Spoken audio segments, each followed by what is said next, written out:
درود ایک ایسا وظیفہ ہے جو کسی صورت میں رد نہیں ہوتا، چونکہ ہم یہ کہتے ہیں اے اللہ اپنے پیارے نبی پر رحمت نازل فرما، وہ تو پہلے ہی فرما رہا ہے، تو ہم کہیں یا اللہ اپنے نبی پہ رحمت نازل فرما، تو کیا اللہ فرمائے گا کہ میں نہیں فرماتا؟ اس لیے یہ ہو ہی نہیں سکتا۔ علماء کہتے ہیں کہ جو درود ہے وہ بہر صورت قبول ہوتا ہے۔ اس لیے حضرت عمر رضی اللہ تعالیٰ عنہ فرماتے ہیں کہ دعا کو درود کے ساتھ جوڑ لو، درود تو قبول ہونا ہی ہونا ہے، تمہاری دعا بھی قبول ہو جائے گی، چونکہ اللہ تعالیٰ جل شانہ کی یہ شان نہیں ہے کہ بعض کو قبول کر لے اور بعض کو ترک کر دے۔ ہماری فقہ کا بھی مسئلہ ہے، اگر آپ نے کسی سے سودا لیا ہے، اس میں کوئی ردی چیز آ گئی اور کچھ صحیح آ گئی، اب یہ نہیں آپ کر سکتے کہ جو صحیح ہے وہ رکھ لیں اور ردی واپس کر دیں، یا تو وہ صحیح کے ساتھ ردی بھی قبول کرنا پڑے گی اور یا پھر جو ہے وہ صحیح بھی واپس کرنا پڑے گی۔ یہ نہیں ہوگا کہ مرضی کی رکھ لی اور مرضی کی واپس کر لی، یا سارا سودا قبول کرنا پڑے گا یا سارا سودا واپس کرنا پڑے گا۔ تو اللہ تعالیٰ جل شانہ کے حضور جب درود کے ساتھ دعا مانگی جائے تو پھر اللہ تعالیٰ جل شانہ اس دعا کو چھانٹ کے الگ نہیں کرتا کہ میں نے یہ نہیں قبول کرنی، درود کے ساتھ جو مانگی ہوئی دعا ہے اللہ وہ بھی مستجاب فرما لیتا ہے، وہ بھی قبول فرما لیتا ہے۔ درود پاک وہ بابرکت عمل ہے کہ جو اہل ایمان کو تعلیم دیا گیا۔ علماء نے لکھا کہ زندگی میں ایک مرتبہ درود شریف پڑھنا فرض ہے، اور جب حضور علیہ السلام کا نام لیا جائے اس وقت درود پڑھنا واجب ہے۔ اس کے علاوہ بھی وجوب کے اور بہت سارے مقامات علماء نے بیان کیے، اور نمایاں 40 مقامات علماء نے بیان کیے جہاں درود شریف پڑھنا مستحب ہے، لیکن بعض مقامات پہ درود شریف پڑھنا مکروہ بھی ہے، جس طرح باتھ روم اور اس قبیل کے اور مقامات اور جگہ اور جو ہے وہ احوال ایسے ہیں جہاں درود شریف نہیں پڑھا جائے گا۔ باقی درود شریف وہ بابرکت وظیفہ ہے، وہ مقبول بارگاہ عمل ہے کہ جس کو جتنی بار مرضی پڑھو، ایک تو طبیعت میں اکتاہٹ نہیں ہوتی، انسان تھکتا نہیں، اور دوسرا اس عمل کی برکتیں اتنی ہیں، اس کا ثواب اتنا ہے کہ حضور نبی رحمت صلی اللہ علیہ وسلم کا فرمان حضرت ابو ہریرہ رضی اللہ تعالی عنہ سے سماعت کر لیجئے کہ حضور علیہ السلام نے ارشاد فرمایا من صلی علیہ صلاۃ واحدۃ صلی اللہ علیہ عشرا، جو میرے اوپر ایک مرتبہ درود پڑھتا ہے اللہ تعالیٰ اس پہ 10 رحمتوں کا نزول فرماتا ہے۔ یہ اس بابرکت وظیفے کا نتیجہ ہے جو بندہ مومن کو نصیب کر دیا جاتا ہے۔ دوسری روایت حضرت انس بن مالک رضی اللہ تعالی عنہ سے مروی ہے ان النبی صلی اللہ علیہ وسلم قال من ذکرت عنده فلیصلی علی ومن صلی علی مرۃ صلی اللہ علیہ بها عشرا۔ حضور نے فرمایا کہ جس شخص کے سامنے میرا ذکر کیا جائے اس کو میرے پہ درود پڑھنا چاہیے، اس لیے کہ جس نے میرے اوپر ایک مرتبہ درود پڑھا اللہ تعالیٰ اس پہ 10 رحمتیں نازل فرماتا۔ علماء نے ایک بڑی خوبصورت بات لکھی، وہ کہتے ہیں کہ اصل درود پڑھ کر کے اپنے لیے رحمتیں طلب کرنا ہوتا ہے رب سے، کیونکہ مصطفیٰ کریم علیہ الصلوۃ والسلام ہمارے درود کے محتاج ہے۔ بندہ کہ میں درود پڑھ رہا ہوں، جب ہم نہیں تھے اس وقت بھی مصطفیٰ پہ درود پڑھا جا رہا تھا، جب کائنات کو خلق وجود بھی نہیں دیا گیا تھا مصطفیٰ پہ درود اس وقت بھی پڑھا جا رہا تھا۔ تو یہ ہم اپنی سعادت مندی حاصل کرتے ہیں۔ اس کی مثال یہ ہے کہ جو مانگنے والے ہیں وہ 2 طرح کے ہوتے ہیں۔ سورۃ الفاتحہ کی تفسیر میں میں نے مختصر بات آپ کے سامنے اس عنوان سے رکھی تھی۔ ایک وہ ہے کہ جو ڈائریکٹ دروازے کو دستک دے کے صاحب خانہ سے مانگتے، صاحب خانہ اپنی توفیق کے مطابق اس کو دے نہ دے اس کی مرضی۔ اور مانگنے والوں کا ایک اور طریقہ ہوتا ہے کہ وہ مانگتے نہیں، کسی شخص کے دروازے پہ کھڑے ہو کے اس کو دعائیں دینے لگتے ہیں، تیرے بچوں کی خیر، تیرے والدین کی خیر، جہاں دادے پر دادے سے شروع ہوتے ہیں اور نیچے نسل تک آتے ہیں۔ تو وہ جب دعائیں مانگ رہے ہوتے ہیں تیرے خاندان کی، تیری جد کی خیر، تو گھر والا سمجھتا ہے جو ہمیں دعائیں دے رہا ہے اصل خود خالی جھولی لے کر آیا ہے، یہ کچھ مانگنا چاہتا ہے۔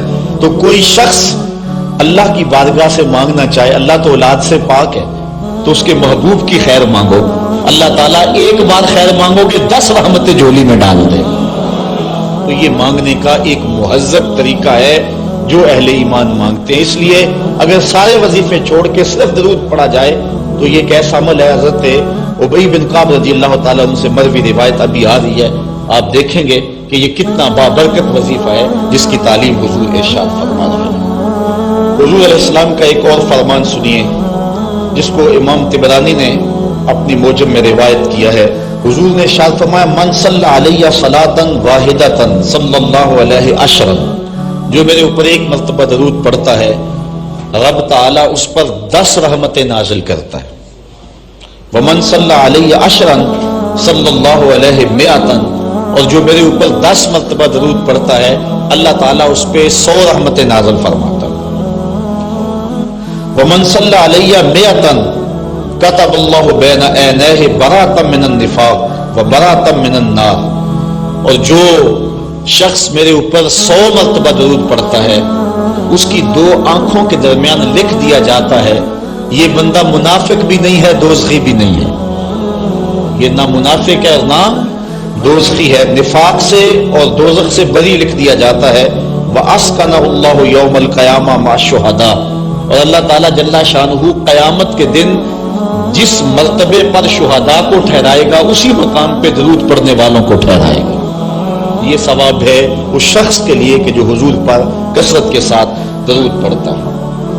حضرت عبد الرحمن بن عوف رضی اللہ تعالی عنہ سے ایک روایت سنیے، فرماتے ہیں یہ عشرہ مبشرہ سے ہیں، جلیل القدر صحابی ہیں، اور صحابہ میں سب سے زیادہ امیر صحابی بھی یہی، 1,44,000 صحابہ میں سب سے امیر ترین صحابی حضرت عبد الرحمن ابن عوف رضی اللہ تعالی عنہ ہے۔ آپ فرماتے ہیں کہ خرج رسول اللہ صلی اللہ علیہ وسلم فاتبعته حتى دخل نخلا فسجد فاطال السجود حتى خفت او خشیت ان يكون الله قد توفاه او قبضه۔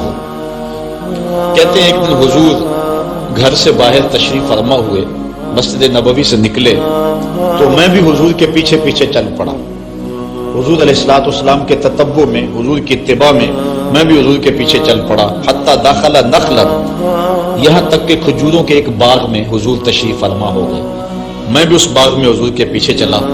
میں نے کیا دیکھا؟ فسجدہ، حضور نے سجدہ فرمایا، فاطال السجود، اور سجدہ اتنا لمبا تھا، حتی خفت او خشیت ان یکون اللہ قد توفی او قبضہ، مجھے ڈر لگا کہ حضور علیہ السلام کا وصال ہو گیا، کہ حضور نے سر انور رکھا سجدے میں پھر اٹھا ہی نہیں رہے تھے، تو میں ڈرا اس بات سے کہ کہیں حضور کا وصال نہ ہو گیا ہو، حضور علیہ السلام اس دار فانی سے کوچ نہ کر گئے ہوں۔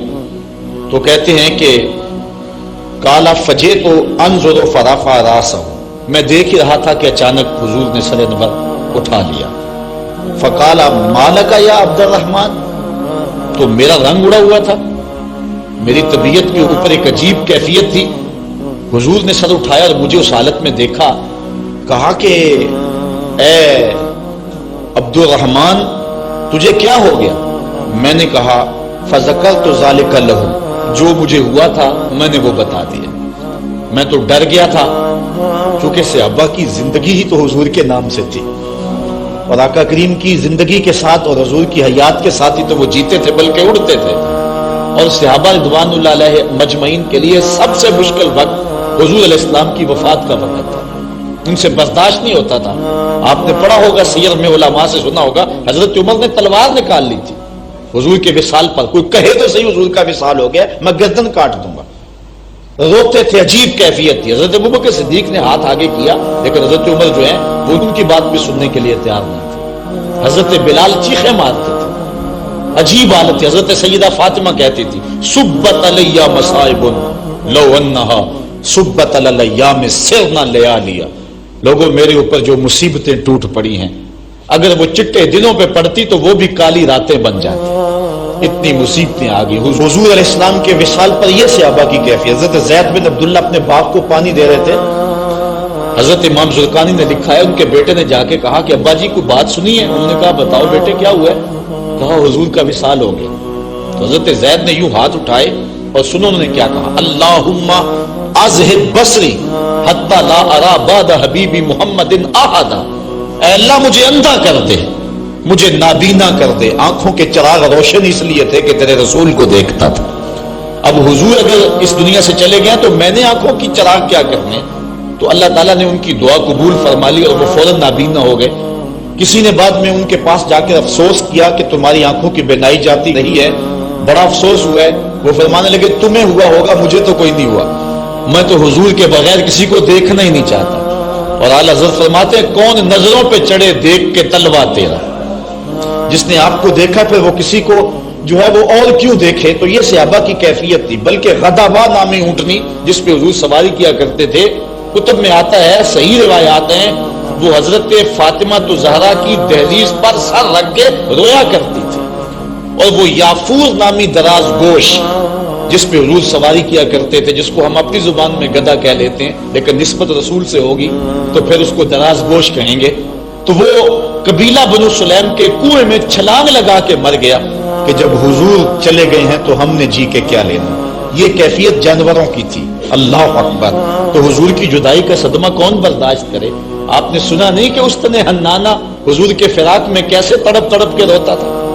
صحاح میں روایت ہے, لگتا تھا جس طرح پھٹ جائے گا. اور آقا کریم ممبر سے نیچے اترے اور آقا نے اس کو دونوں ہاتھوں میں لیا, پھر تسلی دی, اور ایسے لگا جس طرح کہ بچڑا ہوا بچہ ماں کی گود میں آ جائے تو اس کی گگی بن جاتی ہے. یہ کیفیت ہوئی.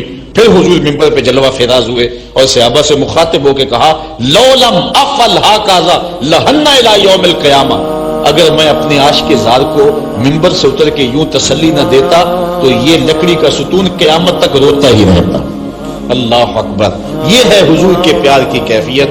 ان کے لیے مشکل مرحلہ تھا. تو حضرت عبد الرحمن ابن عوف رضی اللہ تعالیٰ عنہ کہتے ہیں میں نے جو میرے پہ بیتی تھی نا, جو میری حالت ہوئی تھی, میں نے صاف صاف عرض کی حضور میں تو بہت پریشان ہوا تھا.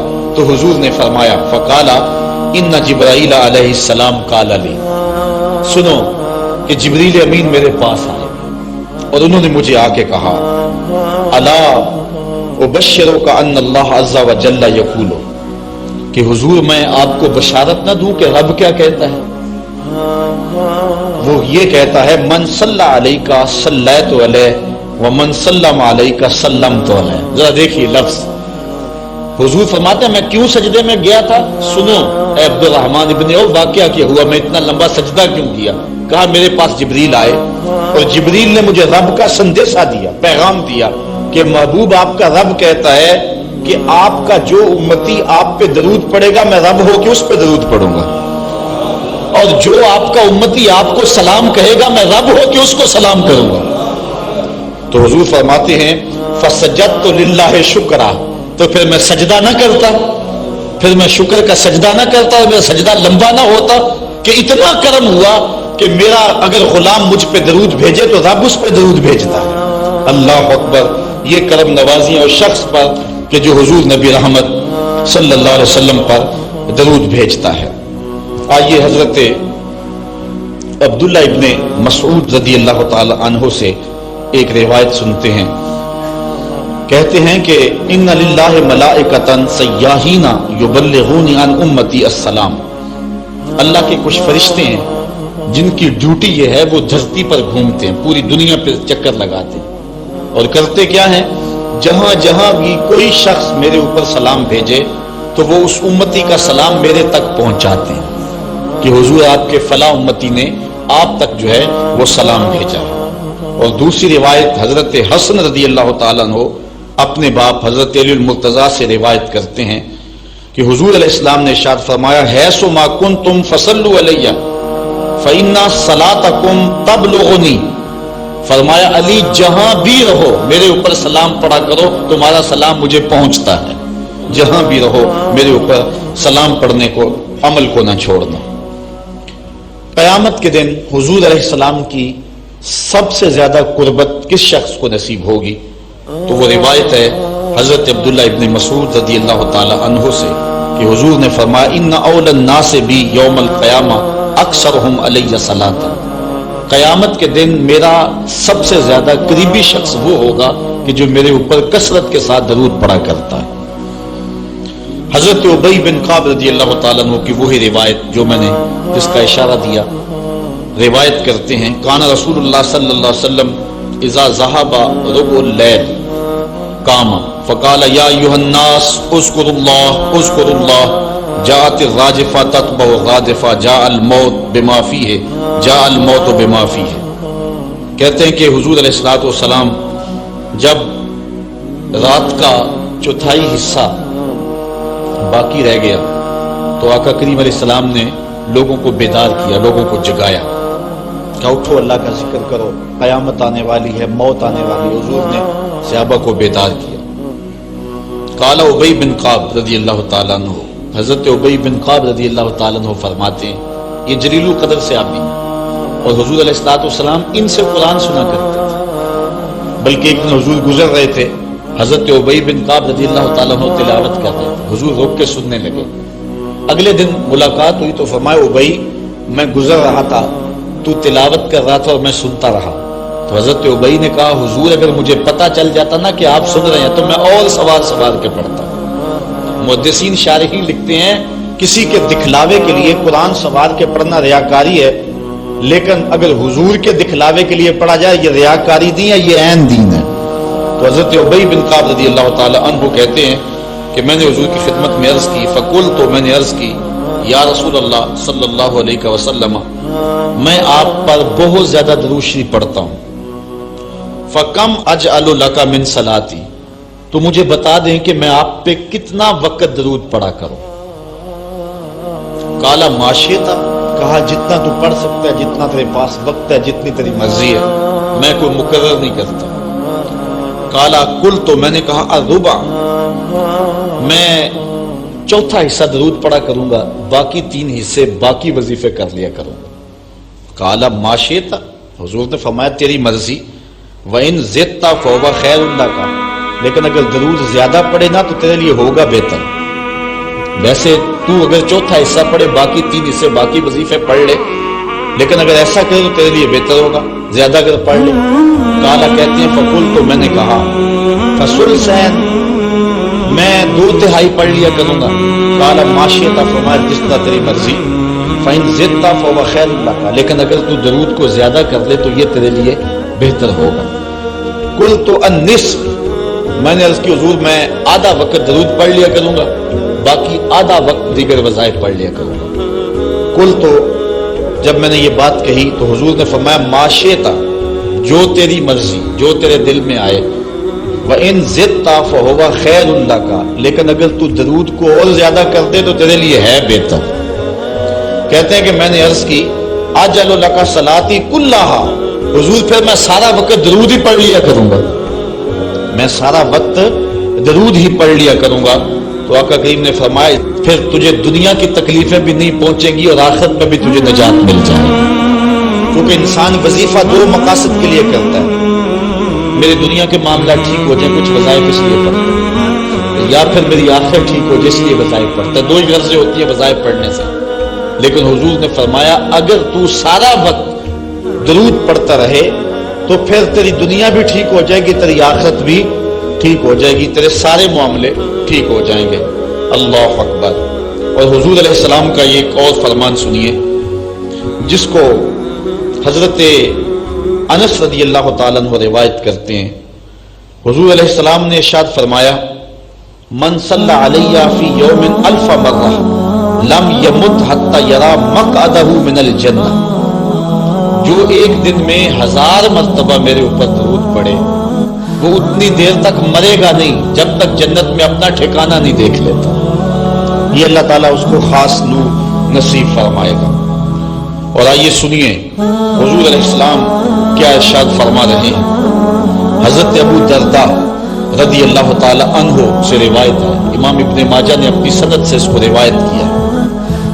قال قال رسول اللہ صلی اللہ علیہ وسلم اکثروا علی من الصلاۃ کل یوم الجمعہ فإنه مشہود تشہدہ الملائکہ، حضور نے فرمایا کہ ہر جمعے کے دن میرے اوپر کثرت کے ساتھ درود پڑھا کرو، کیونکہ یہ یوم مشہود ہے، اس دن فرشتے حاضر ہوتے ہیں، تو جمعے کے دن کثرت کے ساتھ باقی دنوں کی نسبت میرے اوپر درود پڑھا کرو۔ تو وَإِنَّ أَحَدًا لَن يُصَلِّيَ عَلَيَّ إِلَّا أُرِدَتْ عَلَيَّ صَلَاتُهُ حَتَّى يَفْرُغَ مِنْهَا، اس لیے کہ تم میں سے جو کوئی میرے اوپر درود پڑھتا ہے جب تک فارغ نہیں ہو جاتا اس کا درود جو ہے وہ میرے اوپر پہنچا دیا جاتا ہے۔ کالا، تو حضرت ابو درداء کہتے ہیں قل، تو میں نے کہا وبعد الموت، حضور جب آپ اس دنیا سے چلے جائیں تو کیا اس کے بعد بھی یہ وظیفہ اور یہ عمل جاری رکھیں؟ حضرت ابو درداء رضی اللہ تعالی عنہ نے جو ہے یہ وضاحت حضور سے پوچھی، اور یہ بھی بڑے جلیل القدر صحابی ہیں، بلکہ صحابہ میں سے انتہائی متقی اور پرہیزگار صحابی ہیں۔ بلکہ حضرت ابو درداء کے بارے میں آتا ہے کہ فجر کی نماز پڑھ کے جلدی چلے جاتے تھے۔ ایک دن حضور نے روک کر کے کہا ابو درداء کاہے کی جلدی ہوتی ہے کہ رکتے بھی نہیں، بہت جلدی چلے جاتے ہو؟ عرض کی حضور میرے ہمسایوں کے گھر میں کھجور کا ایک لمبا درخت ہے، اور آج کل مدینے میں کھجوروں کے پکنے کا موسم ہے، اور سحری کے وقت ٹھنڈی ہوائیں مدینے کو سلامی دینے آتی ہیں، اور میں اس لیے جلدی جلدی چلا جاتا ہوں کہ وہ جو کھجوریں جھڑ کے میرے بیڑے میں گر جاتی ہیں، بچوں کے اٹھنے سے قبل ہمسائے کے گھر میں پھینک دوں، کہیں میرا بچہ کوئی نہ کھا لے۔ اور ہماری سڑک سے گنے کی ٹرالی گزر کے تو دیکھیں، یہ دیکھیے حضور علیہ السلام کے صحابی کا عمل اور ان کی زندگی کے معمولات۔ یہ ہے حضرت ابو درداء رضی اللہ تعالیٰ کہتے ہیں میں نے حضور سے کہا حضور جب آپ اس دنیا سے چلے جائیں گے تو کیا پھر بھی درود آپ کو بھیجیں اور پھر بھی آپ پر پہنچتا رہے گا؟ تو سنو حضور نے کیا کہا۔ حضور نے فرمایا ان اللہ حرم علی الارض ان تاکل اجساد الانبیاء علیہم الصلاۃ والسلام، اللہ تعالیٰ نے مٹی پر حرام کر دیا ہے کہ وہ نبیوں کے جسموں کو کھائے۔ نبی قبروں میں زندہ ہوتے ہیں اور ان کو رزق بھی دیا جاتا ہے۔ حضرت ابن ماجہ نے یہ روایت باسناد جید، اچھی سند کے ساتھ اس کو روایت کیا ہے، بلکہ حضور نبی رحمت صلی اللہ علیہ وسلم نے ارشاد فرمایا کہ جب کوئی شخص میرے اوپر درود پڑھتا ہے اللہ تعالیٰ جل شانہ میری روح میرے بدن میں لٹا دیتا ہے، حتیٰ کہ میں اس کے سلام کا جواب دیتا ہوں۔ وہ کیا کسی نے کہا، شعر تو سادہ سا ہے لیکن اس حدیث کا ترجمہ ہے۔ وہ کسی شاعر نے کہا تھا کہ درود پڑھنے سے ثواب ملتا ہے اور سلام پڑھنے سے جواب ملتا ہے۔ اگر کوئی شخص حضور کی بارگاہ میں سلام پیش کرے تو اس کا جواب ملتا ہے، اور اہل حق حضور علیہ السلام کی بارگاہ میں اس سلام کو محسوس کرتے ہیں۔ حضرت امام مالک نے یہ بات کہی کہ اگر کوئی شخص حضور کے روضے پہ جائے، باقی ائمہ کہتے ہیں کہ وہ کہے کہ میں حضور کے روضے کی زیارت کر کے آیا ہوں، لیکن امام مالک کہتے ہیں کہ یہ نہ کہے میں حضور کے روضے کی زیارت کر کے آیا ہوں، بلکہ یہ کہے میں حضور کی زیارت کر کے آیا ہوں، کیونکہ حضور علیہ السلام کو جس نے حضور کے روضے کو دیکھا، حضور نے فرمایا وہ ایسے ہی ہے جس نے میری زندگی میں اس نے مجھے دیکھا۔ حضرت شیخ سید احمد کبیر الرفائی رحمت اللہ تعالی علیہ بہت بڑے بزرگ گزرے، ساری زندگی حضور پر کثرت کے ساتھ درود پڑھا، اور حضور علیہ السلام کی طرف سے جو باطن میں جواب آتا رہا اس کو موصول کرتے رہے۔ اللہ تعالیٰ جل شانہ نے توفیق دی، پھر دیار نور میں حاضر ہوئے۔ 555 ہجری کا یہ واقعہ، اس کو تمام مکاتب فکر کے لوگوں نے سوائے ایک مکتبہ فکر کے اپنی کتابوں میں لکھا ہے۔ تبلیغی جماعت والوں نے اپنے شیخ الحدیث زکریا سہارنپوری نے کتاب الحج میں لکھا ہے، باقی لوگوں نے بھی لکھا ہے، درجنوں تذکرہ نگاروں نے اس واقعہ کو بیان کیا ہے، اور اس کی صحت پر اہل علم کو کوئی اختلاف نہیں ہے۔ 555 ہجری کی بات ہے کہ وہ حضور کے روضے پہ بنفس نفیس حاضر ہوئے، اور حاضر ہو کے انہوں نے جو حضور کی بارگاہ میں عرض کی، چونکہ سید تھے، حضور کی اولاد تھی، کہا کہ حضور ساری زندگی میری روح سلام لے کے آپ کی خدمت میں حاضر ہوتی تھی اور آپ کا روحانی جواب وصول کرتی تھی، آج آپ کا بیٹا بنفس نفیس خود حاضر ہو گیا، آج میں روحانی جواب نہیں لوں، اور حضور کے روزے کے سامنے کھڑے ہو گئے اور ادب سے سلام پیش کیا۔ پھر کیا ہوا، 70,000 لوگ مسجد نبوی میں موجود تھے جنہوں نے دیکھا حضور نے دست انور روزہ انور سے باہر نکال دیا، اور حضرت شیخ سید رفاعی رحمت اللہ تعالی علیہ نے حضور کے دست کرم کا بوسہ لیا۔ حضرت غوث اعظم شیخ عبد القادر جیلانی علیہ رحمہ فرماتے ہیں اتفاق سے اس دن میں بھی موجود تھا، اور کہتے ہیں کہ حضرت امام رفاعی کے صدقے سے حضور کے دست اقدس کی زیارت میں نے بھی کر دی۔ اللہ اکبر، یہ حضور علیہ الصلوۃ والسلام کا شفقت فرمانا ہے ان لوگوں پر جو حضور علیہ السلام پر کثرت کے ساتھ درود پڑھتے ہیں۔ جن لوگوں نے حضور علیہ السلام کے اوپر درود پڑھنا معمول بنایا ہے، یہ موضوع اپنے دامن میں بڑی وسعت رکھتا ہے، ان پر بڑے بڑے کرم ہو گئے۔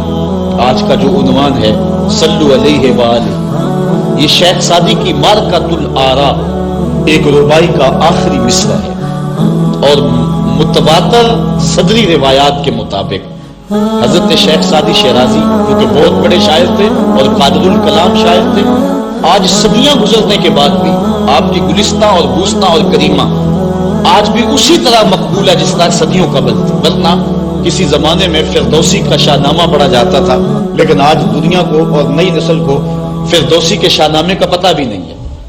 لیکن کوئی بھی فارسی مذاق رکھنے والا ہو وہ شیخ سعدی سے ناآشنا نہیں ہو سکتا۔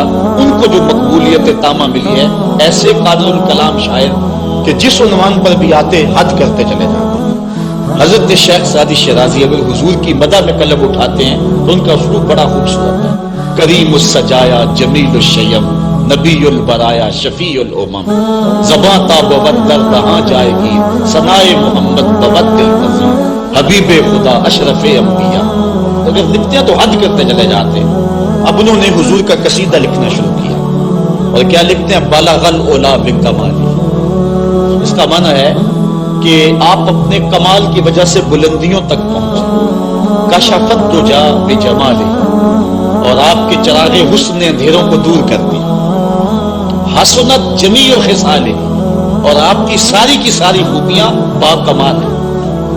ربائی کو ربائی اس لیے کہتے ہیں کہ وہ 4 اشعار پر مشتمل ہوتی ہے۔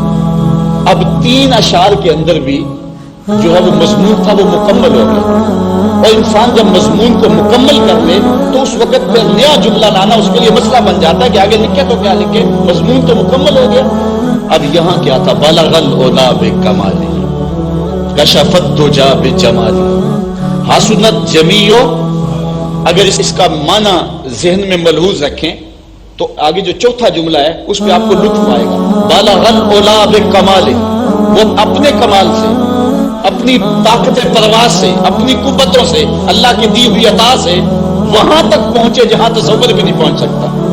کشفت دجا بجمالہ، ان کے جمال نے کائنات میں اجالے پھیلا دیے، روشنیاں کر دی، اندھیرے چھٹ گئے۔ پھر آخر میں حسنت جمیع خصالہ، کیا بتائیں ان کی ہر خوبی، ہر خو و خصلت ہی اچھی ہے۔ اب بات تو مکمل ہو گئی، لیکن ربائی چاہتے ہیں۔ شیخ سعدی پریشان، اسی پریشانی میں نیند آ گئی، سوئے تو حضور کا دیدار ہو۔ فرمایا سعدی آگے کہتے کیوں نہیں ہو، صلو علیہ وآلہ، صلو علیہ وآلہ، اور بنتا ہی یہ ہے۔ میں اصل خود بھی شاعری سے تعلق رکھتا ہوں، کسی زمانے میں کچھ لکھا بھی ہے، لیکن یہاں تھوڑا سا میں آپ کو اپنے ساتھ اس لیے سفر کروا رہا ہوں کہ آپ اقبال کے دیس کے باسی ہیں، اس لیے آپ سے ایسی باتیں میں کر لیتا ہوں، ورنہ بعض کا یہ ایسی باتیں نہیں چھیڑتی، یہ مشکل ہوتی ہے، لیکن آپ لوگوں کے خمیر اور مزاج کے اندر جو ہے یہ لذت اور یہ چاشنی موجود ہے۔ اب ذرا توجہ کیجیے، بالغ العلا بکمالہ، وہ بلندیوں پر پہنچ گئے، کشفت دجا بجمالہ، اپنے جمال سے اندھیرے چھٹا دیے، دور کر دیے، حسنت جمیع خصالہ، کیا بتائیں ان کی ہر خوبی ہی با کمال ہے۔ تو جب ہر خوبی با کمال ہے تو پھر جی نہیں چاہتا کہ پڑھو صلو علیہ وآلہ، یعنی پھر دل اچھلتا ہے، روح پکارتی ہے، جو اتنی خوبیوں کا منبع و مصدر ہے، اتنے کمالات کا جامع ہے، جس کے دم سے اندھیرے چھٹ گئے، جس کے دم سے کائنات میں اجالے پھیل گئے، تو پھر کیوں جی نہیں چاہتا کہ اس نبی پر درود پڑھا جائے۔ صلو علیہ